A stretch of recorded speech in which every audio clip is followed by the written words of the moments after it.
us walk in and out your life. All right, we are going to get started today. First of all, thank you all for joining. We are super excited to have the Black Ink IT and Gibson Insurance webinar focused on how to build a safe culture to avoid ransomware attacks.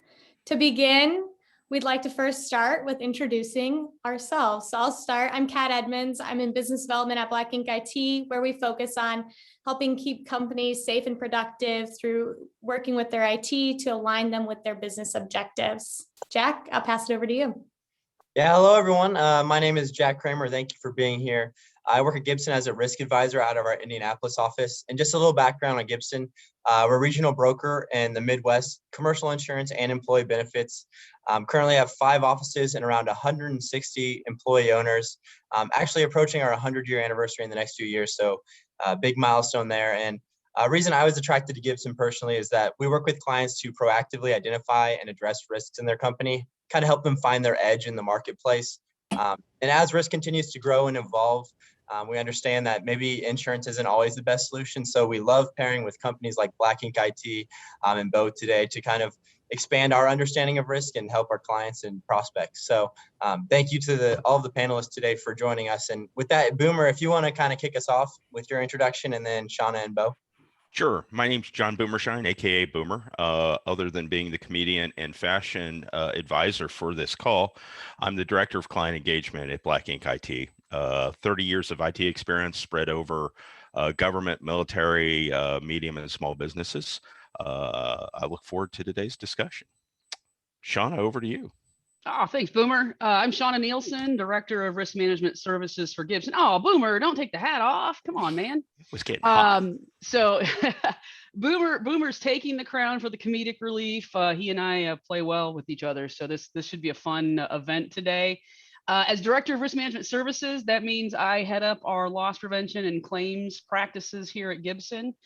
This July, I'll be celebrating my 30th year with the company. So to Jack's point about what attracted him to Gibson, I was attracted to Gibson at a very young age and have never looked back. So it's a great company, and we look forward to hearing the things that Boomer and Bo and Kat and Jack have to say today. And hi, everybody. I'm Bo Dietrich. I'm the president of Robert Dietrich Company. I'm a 3rd generation member of an over 50-year-old family business.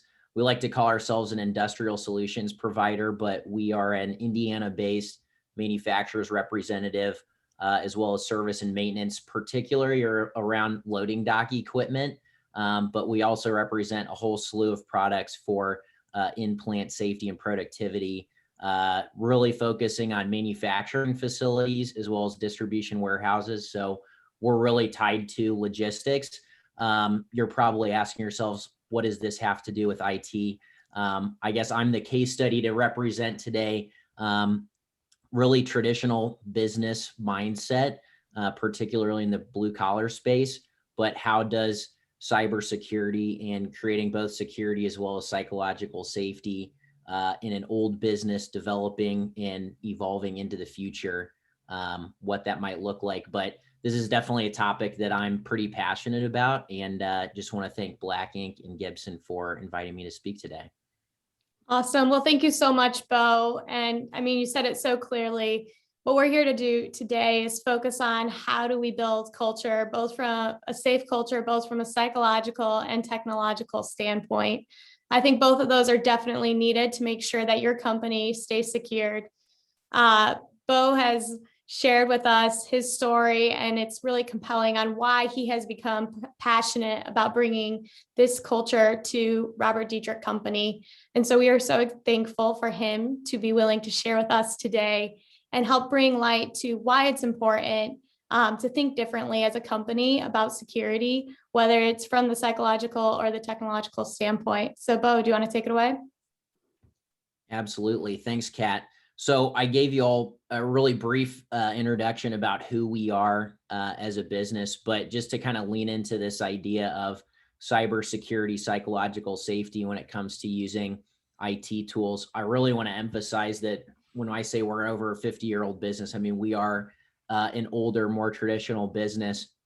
And to kind of frame it in one thought is we're not in the technology space. Digital becomes more and more a part of the products that we work with and represent in our day-to-day processes as well. But I think for older businesses who want to evolve and grow into the future, which is really where I'm at as a third generation member of this company, is we don't want to just survive, we want to thrive, and things are changing faster than ever.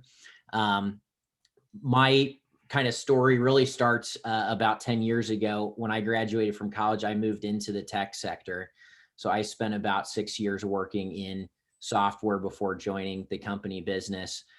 So I got to see through that experience really cutting edge ways of what other companies, particularly in the software development side of things, what they're doing to kind of build these tools of the future, to then come in and join the family business, particularly at a point where we had previously experienced different forms of cyber attacks, whether it be email phishing, ransomwares, things like that. It was kind of at a point in time where these things weren't just stuff you read about in the newspaper anymore. It was things that you could experience. And I mean, really over the past 3 or 4 years, you start to hear about this more and more, how it affects businesses as well as individuals, and what do you need to do to be a safe user of technology. So as I enter the business and try to help steer the ship in a direction moving forward, we really tried to adopt this mentality of we want to be proactive, not reactive. We'd been in this reactive state before where things happened and we needed to figure out what to do with it. And I think business today is really at a point where, from a cyber standpoint, you need to be in that proactive state to have your defenses up, but also have your people educated and aware of how their participation in the overall business can create vulnerabilities. And as well as that, I think in a way, what I wanted to prove and still do today is prove that cybersecurity can work for any business. This is not just for technology companies, but digital transformation is something that's happening in all businesses. It's not just software, but you have to have good tools and policies in place to be able to do that. I'm going to kind of lean on one of the prompts that the team shared with me to speak to, which is as an executive, as a leader of the business, what are the things that I focus on?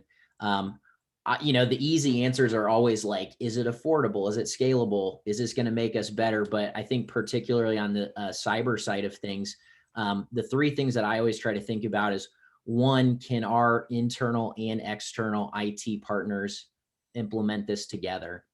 And so at RDC, we have both an internal IT department as well as an outside advisor partnership that we lean on and work with as well. And so, number 1, it's important to me that those groups kind of find common ground and agreement on what works best for our business based on what the subject matter experts internally and externally are seeing. 2, will our people understand why we're doing this? And this is something that we try to do more and more with internal business communications, especially at a small 100-person company. We want to make it clear to our people, what is it that we're doing and why are we doing it? We're not a huge corporation. We want to put trust in our people to understand why we're making the business decisions that we're doing and how they play a part in it as well. So if they can't understand why we're doing it, that's a big red flag for me of, is this something that we should be doing if we can't even explain it to our own team? And lastly, for us, because in the service business, we're running a fleet of vehicles and trucks out on the road. We are very mobile. So for me, technology decision-making always stems from, is this tool mobile or is it in the process of becoming more mobilized? Because we don't have so many people who are sitting at a desk using a computer. Where that really kind of branches into the conversation that we're going to have today around cybersecurity is, now you have to think about different tools beyond just computers. And we have tablets, we have mobile phones that our people are using to use different mobile software tools to do their jobs day to day. I think a couple of the other prompts that I'll definitely touch on, because I think there's just a few main points that I want to make here. Where should we focus our investments on? Really what we want to do is protect what our business stands for. And I think for all of you who are tuning in today, you run different businesses. And because if you're not in IT or security, a lot of times that does not want to be the thing that you want to focus a lot of your time on. You want to focus on the revenue generating activities. But the way that I really look at cybersecurity is, if we can do that well, if we can create kind of a good wall to protect our people behind, as well as create a good sense of education and psychological safety within, that's where the good stuff gets to happen, because our people don't want to come to work every day thinking, oh, I have to do another online security training module today. They want to come work with the products that we represent and the customers that we do business with, because we're an industrial solutions provider. So we're trying to create a safe space so that the good stuff can happen and we can generate revenue for our business, as I'm sure you all are focused on as well. Lastly, I thought this was a great prompt, which is, what does leading from the top look like? And so I understand, what I represent here is, from an executive standpoint, how do you create that sense of psychological safety in your people and show them that it's like safe to proceed? So for me, leading from the top just means being one of the first people to step up to it. I think if you're at the decision-making table, if you're an executive or a part of the leadership team of a business, while you're helping vet those decisions, you're also saying, hey, I'm comfortable to be kind of first line of defense and be one of the first people to jump in on this. We talk about this all the time in culture, right? Which is like lead by example. But I think within a business, if you want to make a decision and then not be one of the early adopters, your people aren't going to follow you into doing that as well. So with cybersecurity as well, our whole kind of diverse leadership team, and I say diverse in the sense of we've got generations of different people spanning multiple decades. We had to all get comfortable to say, some of us are technology savvy, some of us aren't, but we need to hold ourselves to the same standard first before we ask the rest of our people to do that. So I guess I can kind of wrap up there for my intro, Kat, and we'll be happy to answer any questions along the way. Thank you so much. And I think, something that's really interesting that you talk about is making sure your people understand the why behind it. And, as y'all registered today, we saw different questions come in. And I think that's a big thing, is focusing on, how do you build it within your culture so they understand the why? And it's not just, oh, I have to do another assessment or I have to do another training. It's, I get to because I'm keeping the company safe. So Jack, I'll let you introduce the discussion. Yeah. And I just wanted to add a note and say thank you both for sharing. And I think one of the reasons Kat and I had Bo kind of come on, one, to give the executive perspective, but then two, to be a little bit vulnerable, share his story.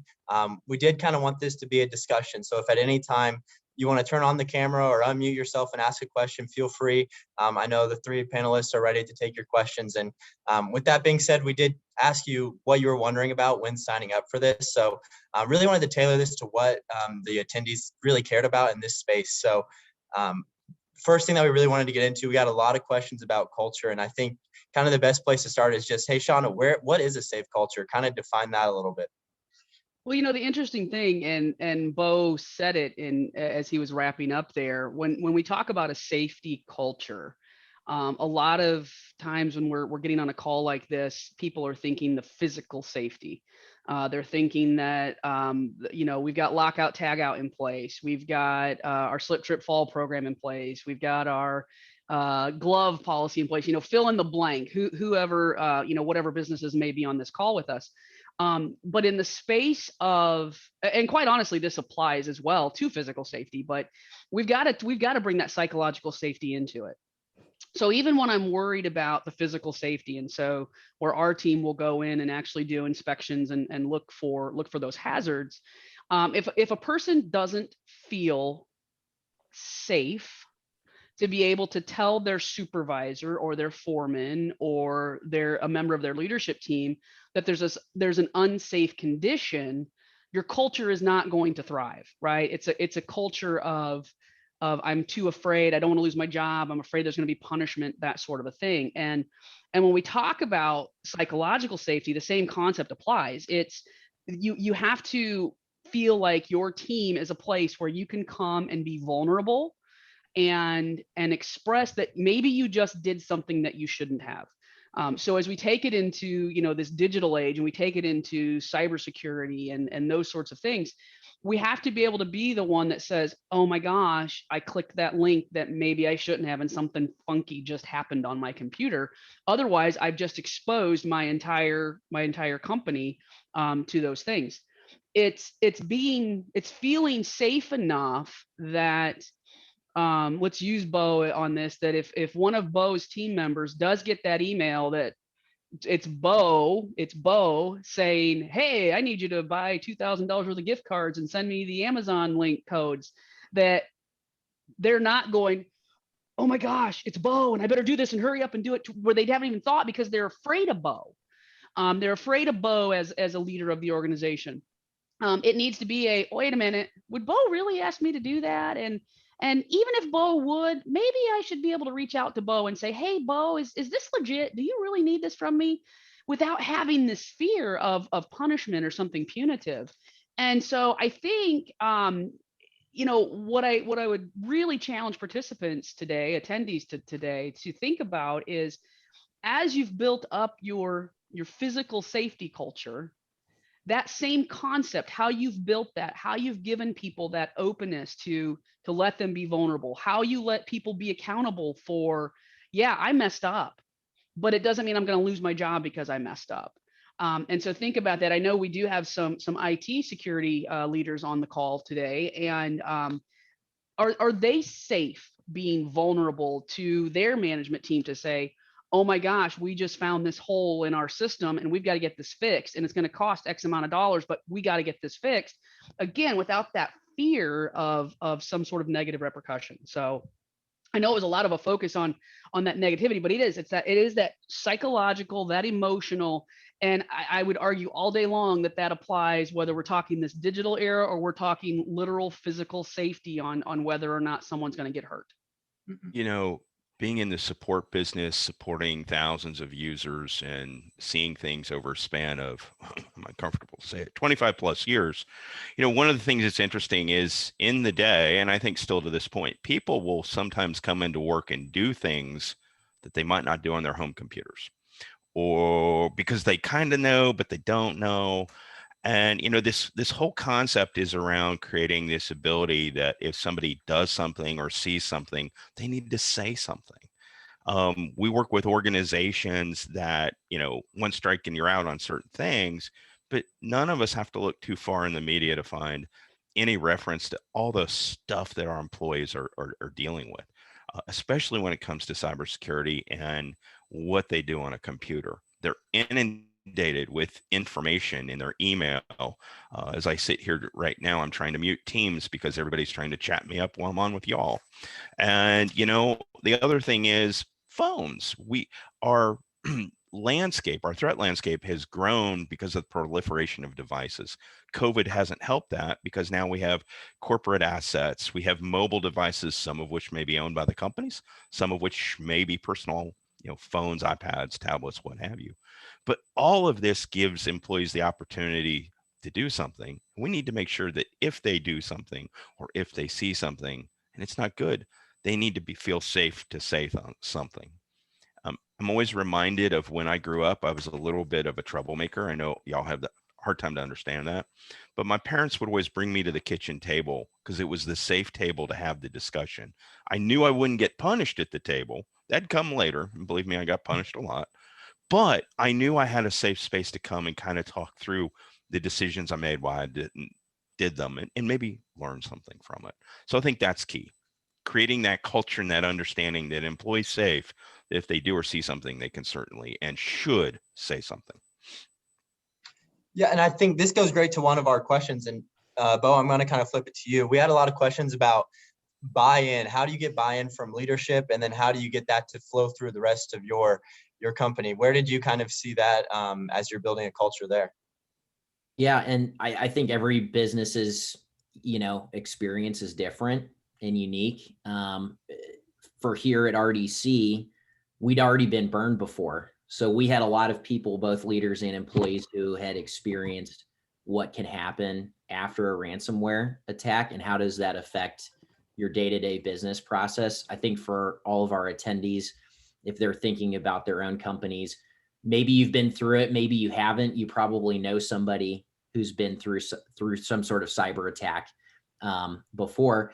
People change jobs as well, so you end up kind of inheriting some people who've maybe experienced it in other jobs before reaching yours as well. So for us, the decision making was a lot of, what is the cost of doing nothing?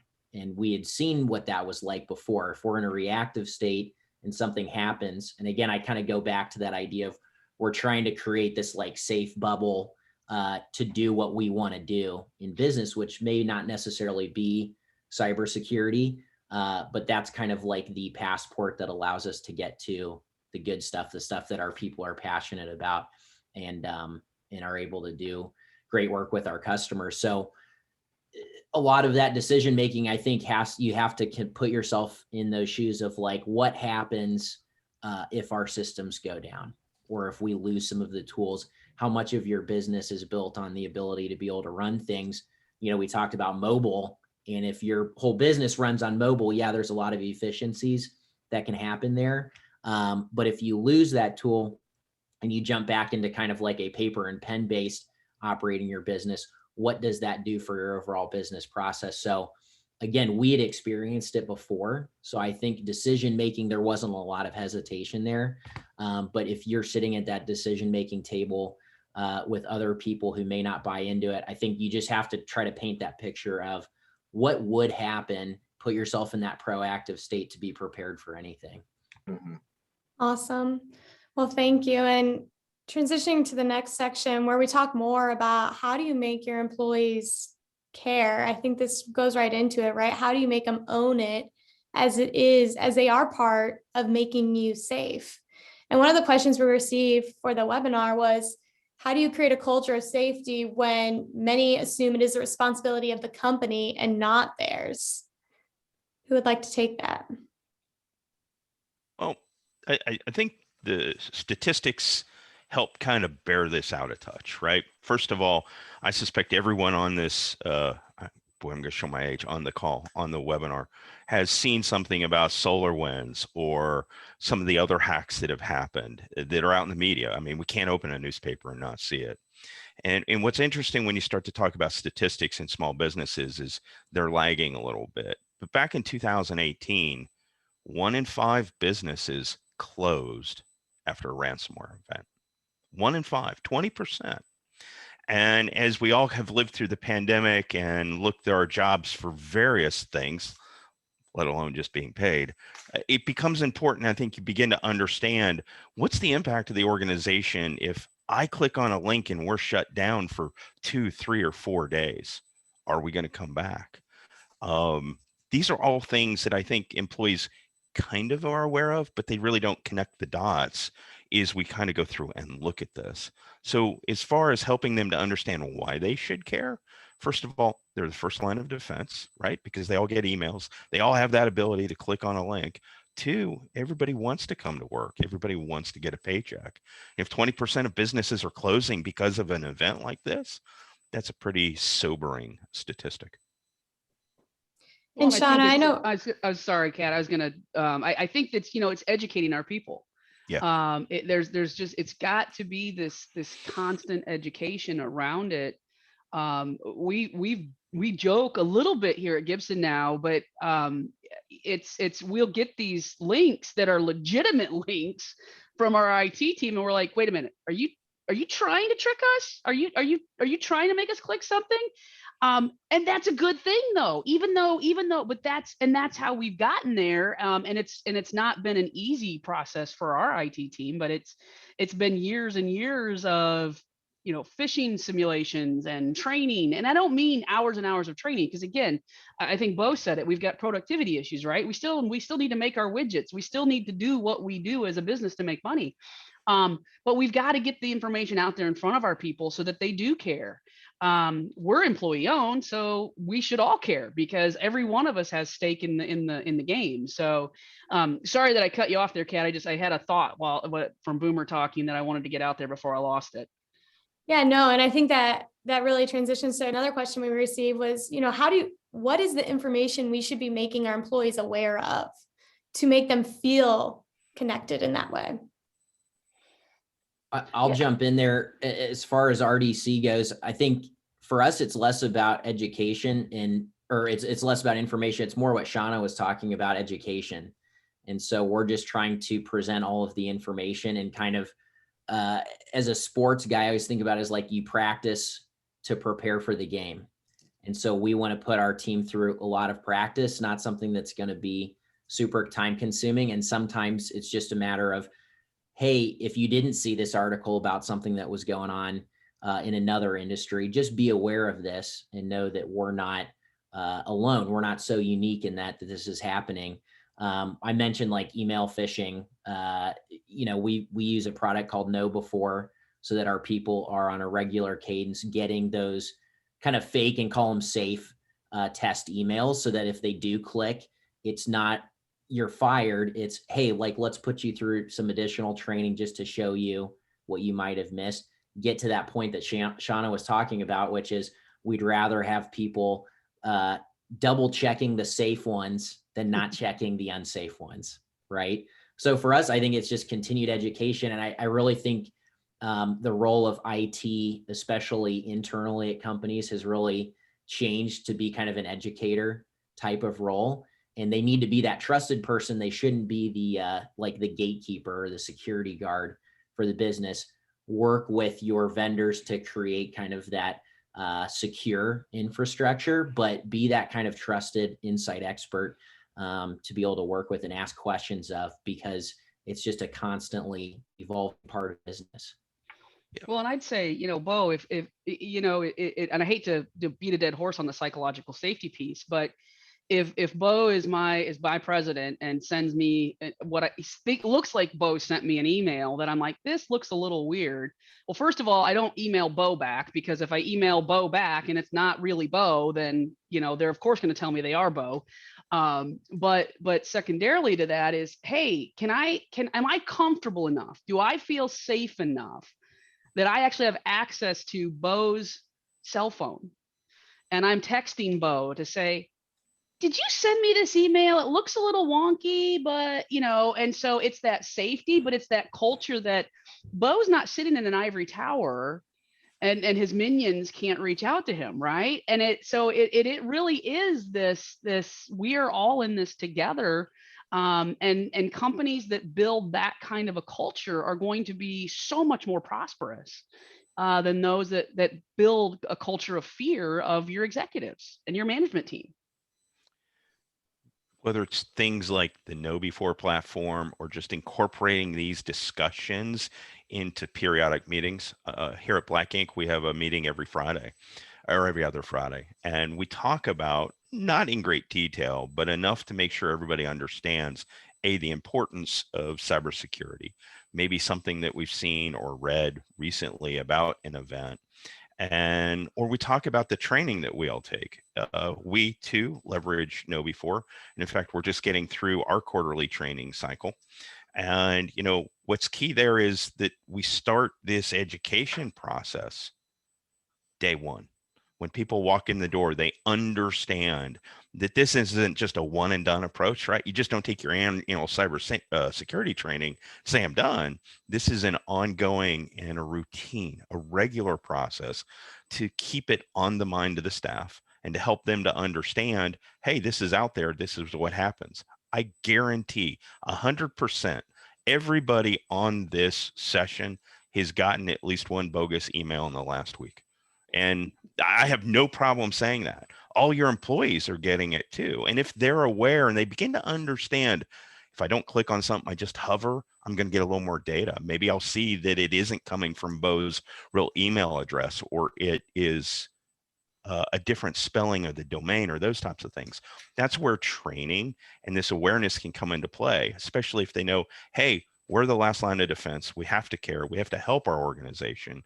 And gosh, I kind of remember that thing I learned about in my training back to not long ago.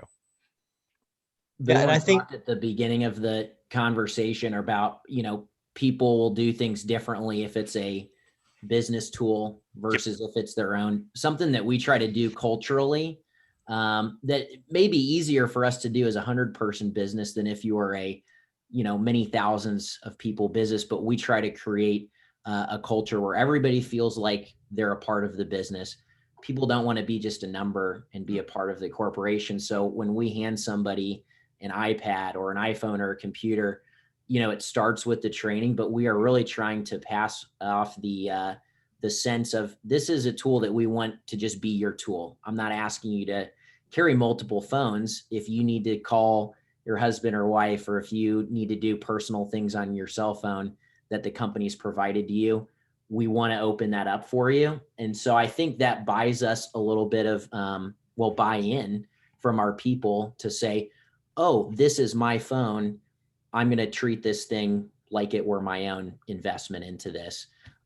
Obviously, the training has to come first, because you got to prepare somebody for what that responsibility looks like. But we're trying to get that sense to our people of, this isn't just kind of like a company tool. You check it out and then you check it back in. We want you to treat this like it's your own personal tool, and be responsible with it. Yeah, and I think this leads really well into one of the questions we got a lot. A lot of it was about training, but then I think it also was kind of the investment portion of it. A lot of people asking, what is some free training we can do? And I know the three of you all had an interesting perspective on how to look at it as an investment. So Boomer, if you want to take that first, and then Shauna and Bo, kind of what are your thoughts on that? Sure. We've already talked about the KnowBe4 platform, which is one of the most well-known training platforms out there. It is subscription driven, but it's not very expensive. And for what you get in the tool, everything from video training to, it's a learning management system. It gets key videos, raises awareness. It even has a capability that you can plug into your email system, and it will sit there and alert on emails that maybe you shouldn't be clicking through.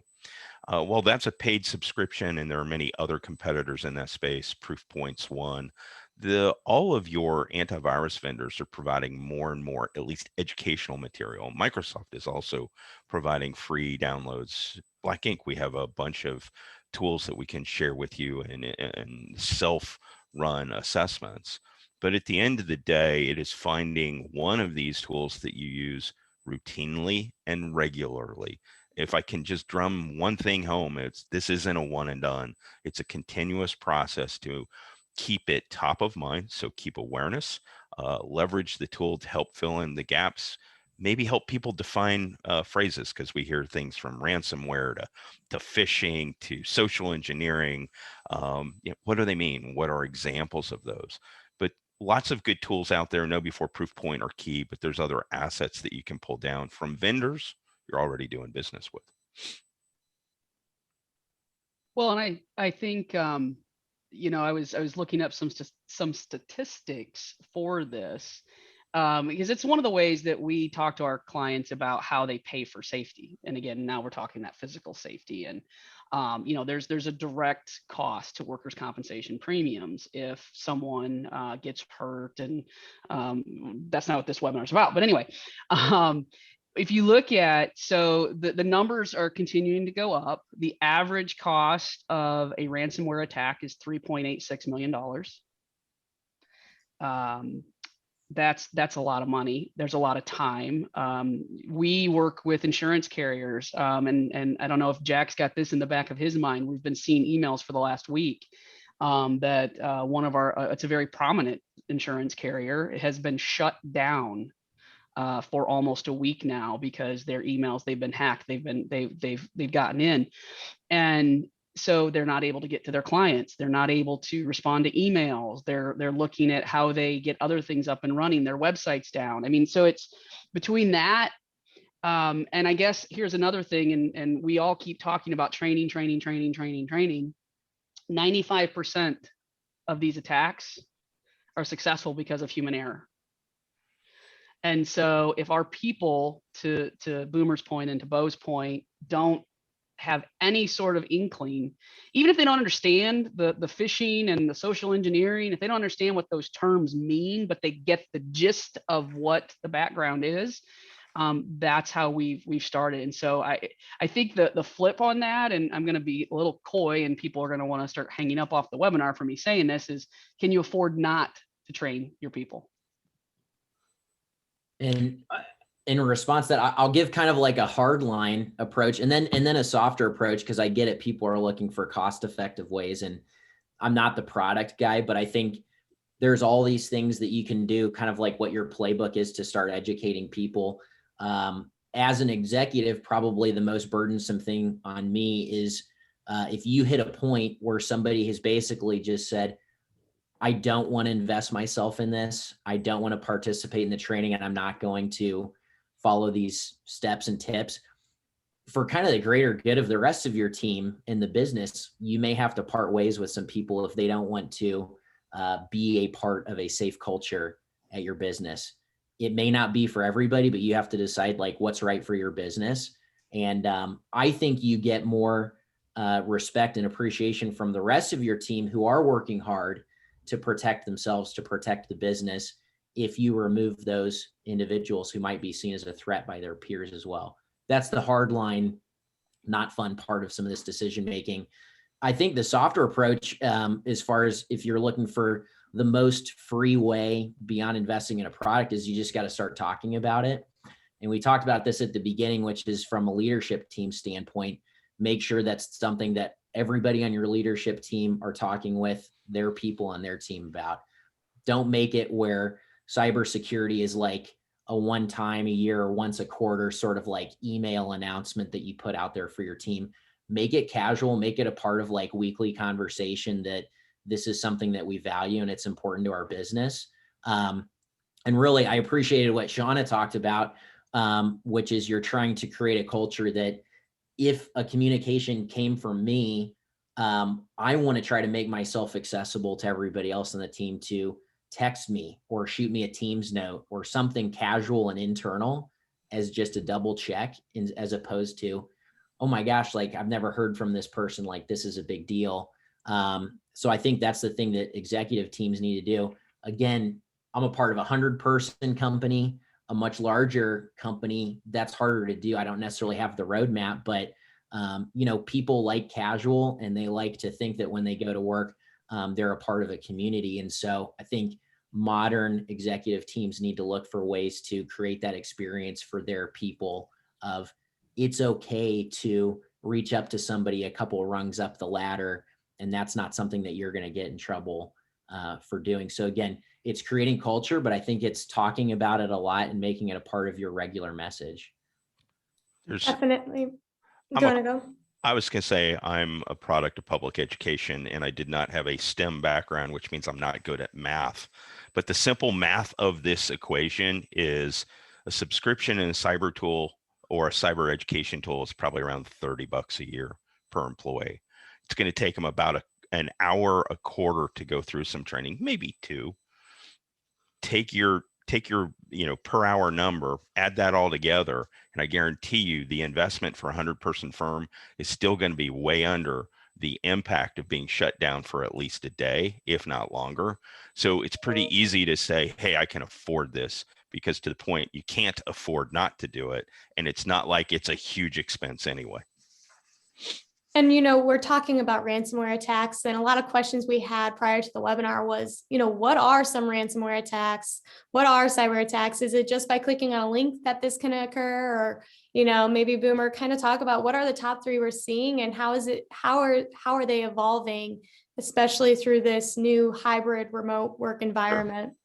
So the one we all know about is a phishing attack where, you get bulk emails in that purport or attempt to look like from a trusted source, right? And my favorite one is we probably all buy something from Amazon. So you get something from Amazon that looks like or feels like something that they've lost an order and there's a call to action to a click. That's a great example of a phishing type email. It's based on people or a brand that yada, yada. The ones that are beginning to really take or have an impact are those that begin to come in and say, hi, I've spoken to Steve in the IT department. I hear your computer's running slow. Let me help you. And that can either come in through an email or it can come in through a phone call. Think about how often people and organizations put their organizational structure, their managers out on their website. So it's very quick for me to go find a name. I can then call in to try and find people and begin to bulldog my way in. Now that's called phishing or vishing for voice phishing, where we're coming in on the phones. Other ways that they're coming in is, again, they're still using the email, but they're using some social engineering. The best one I've seen recently is an email that went out on a late Friday that said COVID-19 layoffs. And it went to a whole bunch of people in the business, and there was a link for more information, and boom, people just tapped on it, and it just ripped through an organization, and that brought in the ransomware that locked everything up. Now, we're all sensitive to a COVID layoff or what have you right now. And that brought together everything from phishing to social engineering to responding to what all's going on out there with the pandemic. My last favorite one right now, and this is what I do sometimes when I'm testing companies, I'll drop a USB key off and it'll still have payroll information in an Excel spreadsheet. Somebody sees the USB key sitting around, humans are genuinely want to be helpful. Man, they slap that USB key in and they look at it, payroll. Oh yeah, I'm going to go look at that. And boom, we got you coming in the door. So these are some of the ways that things are really coming in. Now, the other impact is the device landscape. How many of your organizations not only maybe give your employees a laptop, but then allow them to get to information on their cell phone? Or I'm in my comfy chair watching basketball last night, boo-hoo, Michigan. And I'm sitting there and all of a sudden I'm on an iPad doing things that my company doesn't manage, but I can still get into things. Not paying attention because I'm watching the ball game and I'm clicking on stuff. These are all different ways that are actively going on. And because everybody's working from home right now, is just an even broader attack surface. And I know, Shauna, when we were discussing this earlier, we kind of talked about how our initial thought, right, when we just click on that link is what's happening with my email. Oh my goodness, my email's done. But how interconnected is it once we click on that link to all the other business operating systems? My IT department would tell us it's everything that's connected. And so, if you think about, so that email, all of it is a network. That's why it's called a network, right? And so we're hitting the network drives. We are hitting what's potentially in the cloud if that's all interrelated. It's a doggone highway system, if you will. And there are people on this call that are a lot smarter than I am about that. I just know that it's like, oh my gosh, all it takes is that click. And I know we keep talking about email. And I think, Bo, you said it when you opened up, not necessarily everyone in your organization has email. But you probably have a lot of electronic capabilities throughout your company. And again, others that might be on this call, there could be manufacturing environments where most of your people don't have access to email, like company email, at the Gibson Edge email. But that one click that someone in the office makes ends up turning off your entire production area because they just let them in. And so that's the very scary part of, and again, there's a lot of smarter people on this call than I am, that whether or not you can even segregate all of that stuff. So I'd turn that over to Boomer or Bo. Is there a way to segregate that stuff? Shauna, one of the most interesting ones I've seen recently is where an employee downloaded a PDF that had a holiday schedule in it, and it had a link to holiday policy and to the time off calendar. But boy, when you clicked on that, it wasn't the policy or anything else, right?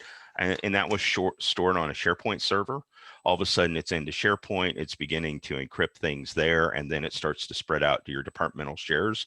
Everybody's got a drive, the accounting drive, the HR drive, what have you, and the thing just catches fire, and then all of a sudden they own you.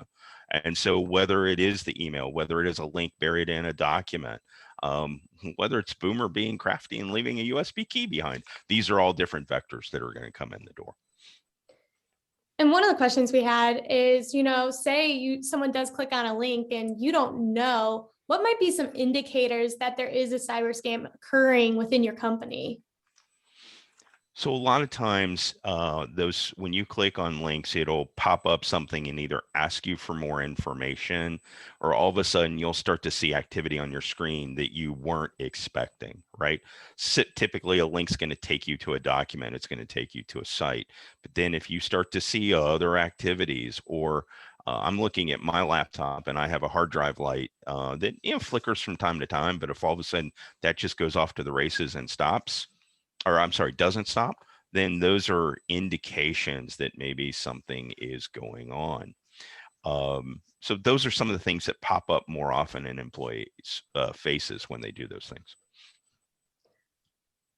Yeah, and thank you, Boomer. Now, as we transition into, we have one more category we really wanted to get into, but we have been receiving some questions as you have been talking. So wanted to hit one that we got earlier and then also open it up to anyone if they wanted to have a question before we kind of go into the wrap up of these things. But the question we got was, what about the safety of my employee's identity?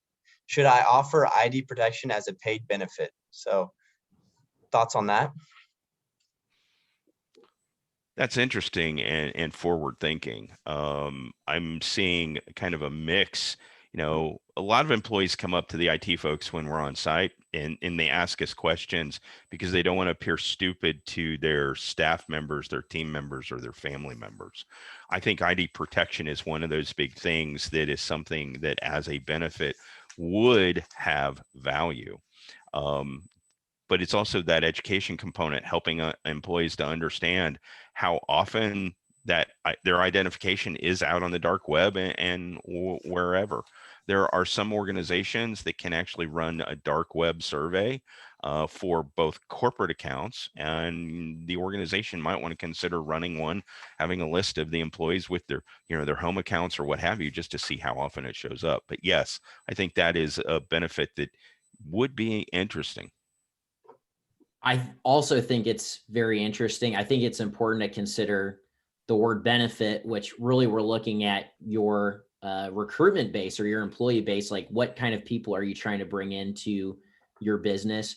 If that is a benefit, if that's something that your people are proactively asking for, yeah, absolutely. I mean, it's all about how do you bring on the talented people that you need to. I think if you're in an organization where people aren't necessarily asking for that, that may not be super high on your priority list. There might be other benefits that are a part of your compensation package that you're considering. But I think it just depends what your business is, what industry you're in. I think that'll be really interesting to see how that evolves out into lots of different industries over the next 5 years, say, if that becomes something that people are more interested in having. Because I think at the root of the issue is correct, which is your employees are in a way participating in online personas on behalf of your business. And so they're kind of putting themselves out there, which can trickle down into a whole lot of other things. So I think that's a really interesting idea. And that's definitely something that I'm going to look forward to talking about with my own IT team.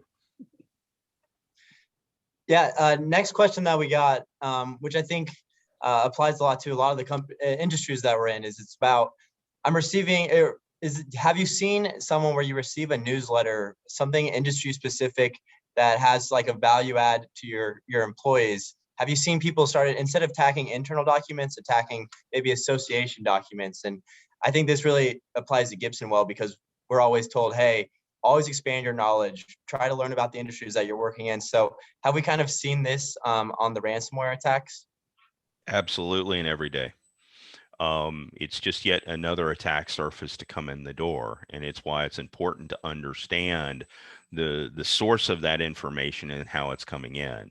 Most of these organizations will actually post the documents out in their websites. So instead of a push mechanism where it's being pushed into your email account, you can go out and check. Attending webinars or other things may be another way to get around the newsletter. But I think all organizations are looking for different ways to help train and replace that, because they don't want to be the ones that has their name on something that gets in and causes a problem. Just think about SolarWinds, right? SolarWinds is a tool that is used by folks like us, we don't, but by folks to help support. The SolarWinds CEO gets out and says the reason for the hack is because an intern set the password, right? I don't think anybody that's trying to put information out there wants to put a newsletter out that it comes out and says, "Oops, my intern screwed up and slid something into it." So yes, we got to be careful with those. Mhm. And then one more question that we just received is very specific, but it's, should IT administrators send emails with click here links in them, or should they only be copy paste URLs so that users can investigate them better? Do you have any best in class practices around that? The less click links, the better, but each organization is going to have a way or strategy to help authenticate when things come around. Anymore, with Teams becoming so pervasive and storing data in Teams, and you see these monster links, it's like, how do I go through and look at a link that's a couple hundred characters long? I think it depends on the organization and where they're at on their technology journey. Yes, the less you can have links embedded, the better, especially as they get longer, because people will not investigate them. They're just going to assume and click. And to that question, I'll just share, as far as the culture that we're trying to cultivate here, is an understanding of like what's internal communication versus what's external. It kind of goes back to that previous question as well about industry newsletters and things like that. And we're trying to develop this mindset in our people of like email external. And when you receive an external email, it even says at the very top of it, external, just in case it looks like it's internal. But we're trying to encourage people to use things like Microsoft Teams as an internal tool. So when it comes time for, things that need to be clicked on, we're using an internal tool, not an external facing tool.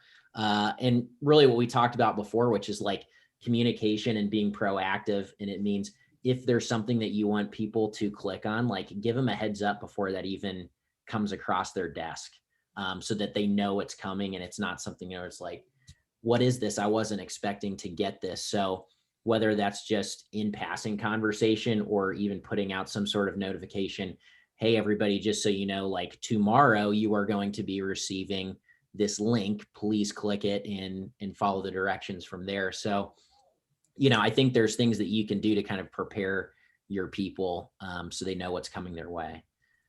Yeah, and I think it's a great way, right, to easily, over communicate essentially your plans, so then they understand where I should be receiving links from. And if anything, a great place to start educating your employees on, okay, this is a good link, or, we're always going to communicate internally with teams. So I really like that method too, Bo. I think it's a great place to start, and over communication is key to creating a safe culture. As we wrap up, we just want to thank you all for joining us today. It was great to have Boomer, Shauna, and Bo on our panel to help share their experiences and tips and tricks on how to bring this back to your organization to create a safe culture to avoid the ransomware attack. At the same time, we understand we're not all perfect, and the goal is to educate each other so that we can avoid it. As we wrap up, Mary is going to post a survey link in the chat. We would really appreciate any feedback as we continue to do these. We're open to anything. Lastly, I will be sending an email tomorrow with different key resources that we discussed today to help you guys as you build out that culture. Thank you all so much.